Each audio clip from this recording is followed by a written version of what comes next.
Okay, so good afternoon, everyone. So we're going to spend the next 25 minutes together talking about imaging in epilepsy. First of all, I think this is the most important part of my talk, is that you have clear in your mind that there are two different clinical settings. You first have the situation of an adult with a first seizure, that most often is a convulsive seizure, and this is not a disease, this is just a symptom, and the MR protocol is going to be completely different than in case of intractable seizures, which is called an epileptic disease. Where our aim is the same in both clinical settings, is to search for a cortical lesion that is responsible for seizures. Let's take the case of an adult about 50 years old that has the first convulsive seizure. A very basic idea is that in such a situation you have to be sure that he doesn't have a brain tumor. They are usually quite older than people with intractable seizure that we'll talk about during this speech. Often convulsive. That is generalized seizures, no history of epilepsy, and you might have some associated signs such as intracranial hypertension or focal deficit. Well, in such a case, any MR sequence will do the job, and basically you can simply do a FLAIR sequence and a 3D T1 with contrast with gadolinium. And if you have a bit of spare time on your machine, you might add a T2 star weighted sequence. So basically, when the patient gets out of the magnet, you have to be sure that he doesn't have a high-grade glioma or a low-grade glioma, that he doesn't have any metastasis, such as in this case, or sometimes you might find a meningioma. So for that, you don't have to use a very sophisticated MR protocol. In some cases, if there is a focal deficit, if the patient has got headaches, you have to carefully look at the veins to be sure that he doesn't have a venous thrombosis. Like in this case, you see a defect in the lateral venous sinus with some edema in the temporal lobes. Okay, but most of my talk is not going to be focused on a patient with first seizures, which again, you can do any protocol and you will rule out all these aggressive diseases, but it's going to be focused on intractable seizure, which are called epileptic disease. Again, we have to look for a cortical lesion that is responsible for these seizures. In a few words, about a third of patients with epilepsy turn out to be intractable. And the definition of intractable seizures, it means that this patient have tried at least 2 medications in association and that for at least 2 years, and that the seizures remain permanent, some of them almost every day.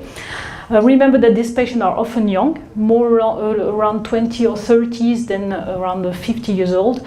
And that one of the possible treatment is focal cortectomy. That means that we're going to remove part of the cortex if we are sure that this is the origin of the seizures.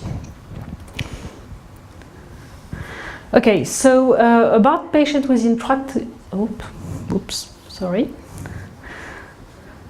About these patients, here is an example, 29 years old, he's got intractable seizures, and on the EEG there is a temporal focus. If you use standard MR, you probably won't see much. You might have doubts about things, but more or less it's a normal MR with FLAIR diffusion and T2 star. Of course, in such a case, you have to use a dedicated sequences to be able to detect these cortical changes that will be how do you say that? Well, that will be responsible for epilepsy. So the message on this slide is that standard MR is not adequate for patients with refractory focal epilepsy. So how should you do it? In such a case, you need to spend some acquisition time. You need to do a quite long MR protocol. It's probably the most useful time that you can use your machine for, because you're going to look for very tiny lesions that you won't see on standard sequences. you will associate a 3D T1, you should associate a 3D T1 with inversion recovery that ideally will be sub-millimetric isotropic voxels. Here is an example. You will then perform a coronal T2 sequence orthogonal to the hippocampus. This is the long axis of the hippocampus, so this is how you will position the slides. Ideally under 3 millimeters, and that are called high resolution. This is what it looks like. And then ideally you should use a 3D flare. If you have a 3T machine, they look better than on 1.5. If you have a 1.5 Tesla, probably a 2D flare is better, because the signal will be better than will not be sufficient on 3D flare. So this is what it looks like, and you can finish your protocol with a T2 star weighted sequence to look for all bleeding and rare cases of cavernoma.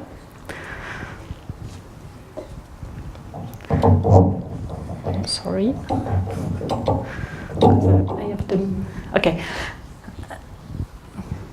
So most of patients with intractable seizures, in fact, the seizures come from the hippocampus. So you have to know a bit about the anatomy of the hippocampus. You will use high-resolution slices orthogonal to the hippocampus. Again, this is not complicated. You just take a parasagittal plane on the 3D or on any sagittal T1 weighted sequence, and you place your slices perpendicular to the long axis. You then will recognize the head of the hippocampus. It's characterized by the small bumps on the hippocampal head. And just above the head of the hippocampus, you have the temporal amygdala that you can see here with the arrows.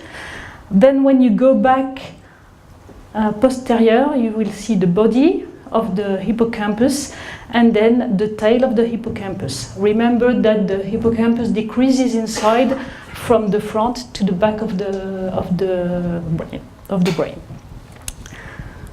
Okay, what should you look for? The first thing you should look for is mesial temporal sclerosis, because it's the first cause of intractable seizures in adults. What does it look like?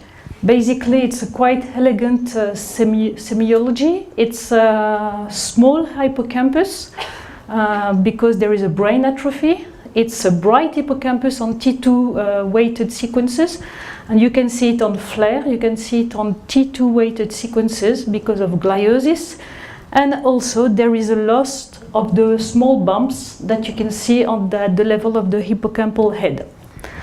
Here the head is totally flat, here you have the normal bumps, so the disease is on the left side. This is the typical pattern of a mesial temporal sclerosis. Okay, if you start looking at the hippocampus, then you probably will find mesial temporal sclerosis in a lot of patients, and there are a lot of false positive cases. You have to be aware of a few tricks. First, the mesial temporal sclerosis is not visible on only one section, and you have to check that you can see the brain atrophy and the bright signal on at least two adjacent slices. Look here, it's bright on flare. It's bright on two sections, it's bright on two sequences, and also it's associated with with a hippocampal atrophy on T1 weighted sequences. It's exceptional that you have an atrophy and no T2 hyperintensity. So if you are in this situation, it's probably that you have a problem of the head malposition that I'm going to illustrate in 2 seconds. Look at these two images, and in your opinion, which one has got a mesial temporal sclerosis? Here, if you see the left image, you can see the bumps here at the level of the hippocampal head. Obviously, this one is larger than this one, so there might be a mesial temporal sclerosis here, but the hippocampus is not brighter on the left side than on the right side. And here it's perfectly symmetrical for the signal and also for the size. In fact, this is the same patient, simply, sorry, simply we've been correcting the malposition of the head of the patient in the magnet. So if you compare the right and the left hippocampus, you have to be sure that you cut them at the same level, because remember that the hippocampus decreases in size from the front to the back. So if the section is slightly malpositioned, then you will create a false asymmetry.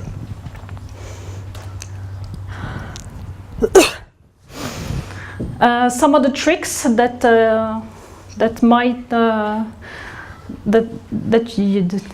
you should know is that you can have some bright cysts in the hippocampus. These simply correspond to remnant cysts of the hippocampal sulcus. These are not abnormal, and you should not be mistaken for a disease. Here you can clearly see that it's a sulcus that sometimes remains cystic and sometimes is bilateral. The last trap that you should avoid is that you should beware of normal flare brightness of the hippocampi. They are slightly brighter than the rest of the cortex. I never understood why. And also on the top of the hippocampus, you have the choroid plexus within the temporal horn that are slightly bright on flare, and that you might mistake for hippocampal sclerosis. It's true on the flare with no gadolinium, and if you happen to give gadolinium and to get flare after gadolinium, it's even more tricky, and they are even brighter. This is a true mesial temporal sclerosis on the left side, and this is of course false positive cases with a strictly normal hippocampi. So now you know that. Let's look at this case. Is it mesial temporal sclerosis? I let you look at the images. No gadolinium, there is a flare, there is a coronal T2, and here after correction for head rotation. So obviously on the left side, there is a choroid, this is the choroid plexus, this is not abnormal. On the right side, you might think that it's slightly bright, it's slightly smaller than on the left side, but the head is slightly, it's not positioned very symmetric. So you check on the T2 on the T2 weighted images. The hippocampus is smaller, is still brighter, so you see it on at least two sequences. And when you correct for head rotation, it remains asymmetric. So this is a true mesial temporal sclerosis. So now you are champions, you are all champions of mesial temporal sclerosis. So we move on to the second disorder that you should look for. These are malformation of the cortical development, and you should remember, we have all learned that the neurons, they grow on the germinal matrix in the subependymal area, and they multiply here, and then they migrate from here to the cortex, where they get organized in different layers. There can be disruption of any of these three steps, and I'm not going to detail everything, but I'm going to talk about abnormality of the migration, that is neurons that grow here, and they may remain still and never move. That means you will find subependymal heterotopia, or they might migrate and stop on the way, and you can find some laminar heterotopia. And here again you have all the levels of difficulty. This is a subependymal heterotopia for beginners. Look at that. You find some gray matter here in place where you shouldn't find gray matter. There is no gray matter to be found in this area, and this is simply some nodular heterotopia in the subependymal area. Okay, this is for more advanced readers. And here again, if you look, you will find some gray matter nodules that are which MR signal are strictly identical to the cortex, and that correspond to a small isolated nodular heterotopia. And what about this one? This one is very tricky.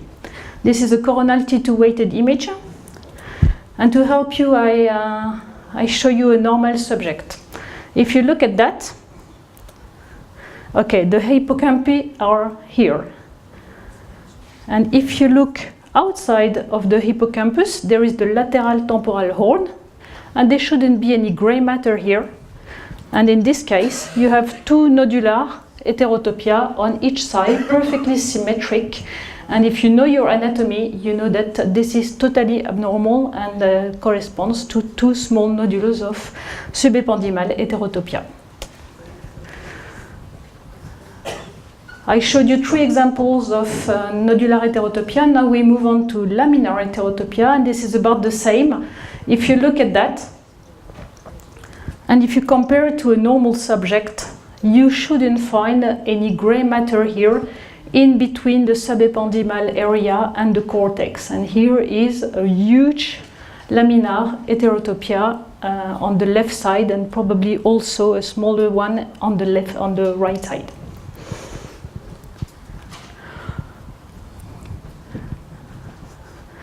Okay, I'm not going to spend too much time on all the development disorders because they are very nicely depicted in all the books. You can find a thickened cortex, you can find a polymicrogyrie, that means a scalloped cortical area.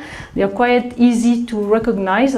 They might be associated with what we call schizencephalia, which is a cleft between the pial surface to the tapering towards the ventricles. And the cortex here is polymicrogyric, and there is a cleft that could join to the ventricles. This is not the case here, it's called a closed lip schizencephalia, and here is an open lip schizencephalia.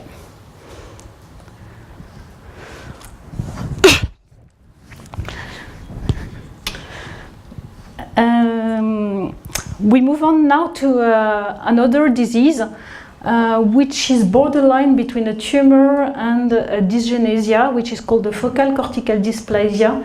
And imaging here is quite challenging, but it could be quite grateful if you look for all the signs. The signs of focal cortical dysplasia is a lot of a gray-white matter contrast, as you can see here, with a blurring of the white-gray matter interface. It's often associated with some subtle T2 flare hyperintensity, cortical or subcortical, and this is rarely as obvious as in this case. They most often look like this. They are associated with a transmental sign. I'm going to talk a little bit more that. The transmental sign is a linear hypersignal that's going towards the ventricle along the path of the migrating neurons, and this might be also associated with abnormal sulcal patterns. What we call the transmental sign is exactly what I told you, linear hyperintensity tapering towards the ventricle, and this is very specific of focal cortical dysplasia. You see here a subtle one and a little bit more obvious one. Again, here you see a slight hyperintensity of the subcortical area and also the loss of the gray-white matter interface. Unfortunately, this transmental sign is not always in the X, Y, and Z axis, so it's not always obvious on the images that will be automatically produced by the machine, and sometimes you have to reformat your images and look in a different angle to try to detect this transmental sign. So don't hesitate to use the MPR, the reformatting process, along along different tracks if you have any doubts about subtle hyperintensity of the cortical and subcortical area.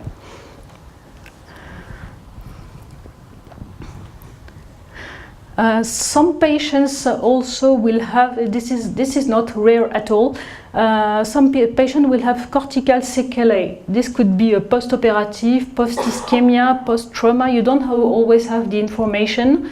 So in this patient, that's what you may find, like a triangular hyperintensity on T2 weighted sequence, hypointensity on T1 sequence. The flare is the best sequence to detect signal changes and to have your eye attracted by certain areas. And if you want to find out the cause of this sequelae, you might look in the frontal area. When you have lesions in the frontal and temporal area, this is very likely to be a post-traumatic lesion. And also check on T2 star-weighted sequence for blood product. And here you probably have a typical case of a post-traumatic cortical sequelae. What about tumors? And I'm not going to make a catalog of all the tumors you can find in epileptic patients, just give you gross ideas. First, they are typically benign tumors. There is no mass effect, there is no edema. If they are cortical, which what we're looking for, there will be scalloping of the cranial vault facing the lesion. This is typically the type of lesion you can find. Scalloping of the vault, slight enhancement. They might enhance, this doesn't mean that they are malignant. And one of the most famous tumors that you can find is the dysembryoplastic neuroepithelial tumor. Again, they can have different patterns, they can enhance, they can be, they are most often temporal, they can be cystic, and I'm not going to enter into too much details about them. Here again, a typical dysembryoplastic neuroepithelial tumor in the temporal area. Okay, so practically speaking, should we give gadolinium to this patient? In fact, except when you find something that looks like a tumor or you have a doubt about a tumor, there is no need for gadolinium in this patient. Why? Because first, most epileptic lesions do not enhance. Like the mesial temporal sclerosis does not enhance, most sequelae do not enhance, dysgenesia do not enhance. And the second point is that if you give gadolinium, it blurs the gray-white matter interface and you won't be able to look for subtle changes of gray-white matter interface. Look at this example. We gave the gadolinium to these patients and we can't see anything. If you don't give gadolinium, you will be able to detect, if you look carefully here, for the differentiation of the white to gray matter. Well, overall, if you do a perfect protocol, even if you have a perfect machine and everything that I just told you to do, there will remain up to 40% of patients with intractable seizure that have a normal MRI. So can we do better and can we improve the diagnosis? Is a higher magnetic field useful? Can we improve the post-processing, and is there any new pulse sequence that we can use? 3T or 1.5 Tesla. Clearly, if you have a 3T magnet, use it, get thinner slices, get more signal, and you will have more chance to detect, for example, the focal cortical dysplasia, even the mesial temporal sclerosis. Authors have shown that it's better at 3T than 1.5. Here an example on 1.5 Tesla. On 3T, you can see the signal changes and also the transmental sign much better at 3T than 1.5 Tesla. About the post-processing, what can you do? If you want, if you have a bit of time, you may use some curved reformatting to try to spray the cortex and have a better visualization of some area. But you need to have a doubt about something before you do that. Here we had a doubt about this area, and indeed when we do the curve reformatting, we can confirm that there is a subtle dedifferentiation of the gray-white matter interface. And the last point, or not last point, but almost, then we have shown that there is sulcal changes associated with focal cortical dysplasia. That means that if you look at the sulci, you might detect some subtle focal cortical dysplasia. Look at this patient here. This sulcus is too deep, is much deeper than on the left side, and it's abnormally deep. If you look at the brain surface, you will see some very unusual pattern. Here is the central sulcus, and here is a small sulcus that shouldn't be here. And if you don't believe me, this is a normal subject, and this is the typical pattern of the central sulcus. Here, we have in this abnormal sulcus, we have shown that a lot of these patients indeed have a focal cortical dysplasia in the depths of this sulcus, and we call that the power button sign because we didn't find a better name. What about new MR sequences? We've talked already about some of these sequences. There is the double inversion recovery, and Jérôme talked about it a few minutes ago. It consists in the cancellation of the signal of the CSF plus the white matter, and it might be helpful in detecting the transmental sign. We didn't talk about synthetic MR, or maybe I didn't listen. Synthetic MR is a new set of sequences, and the idea is that in a single sequence that's more than 6 minutes, you get a whole bunch of contrast, almost everything except diffusion weighted sequence. This is what it looks like. I don't have any example to show you of focal cortical dysplasia, for example, but I think in the years to come we count on you to develop a new semiology and find a better way to detect epileptic lesions. Also, for this price, for 6 minutes, you get quantitative information about T1 and T2 relaxometry, and that may help to confirm mesial temporal sclerosis in some subtle cases.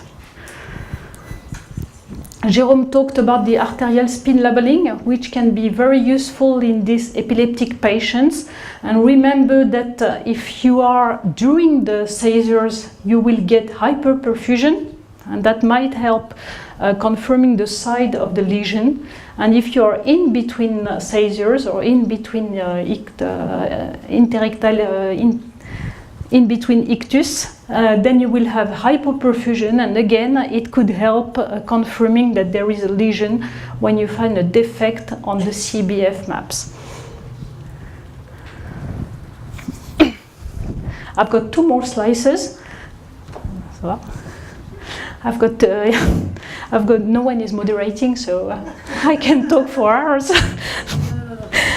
So what about diffusion? Well, I didn't talk much about diffusion. So what you should know about diffusion in epileptic patients is that you can find a lot of signal changes on diffusion. You can find widespread cortical signal changes.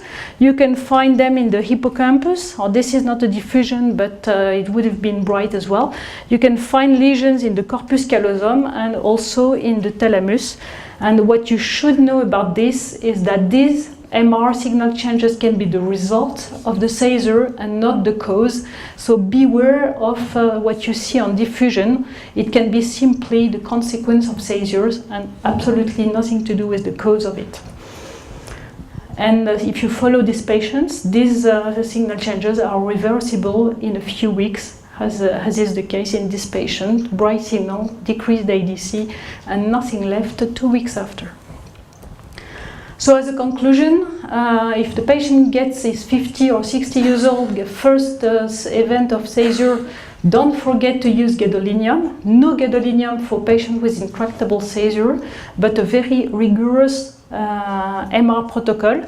First, look at the flare. That will help you to detect any subtle signal changes, because it's like looking for a needle in a hay of stalks. I don't know if you say that in English. Une aiguille dans une botte de foin. You have to know the semiology of mesial temporal sclerosis, which is not difficult. Know that the transmental sign is the most specific sign of focal dysplasia. And for the heterotopia, you simply have to learn your brain anatomy, and they are very easy to detect. Thanks for your attention.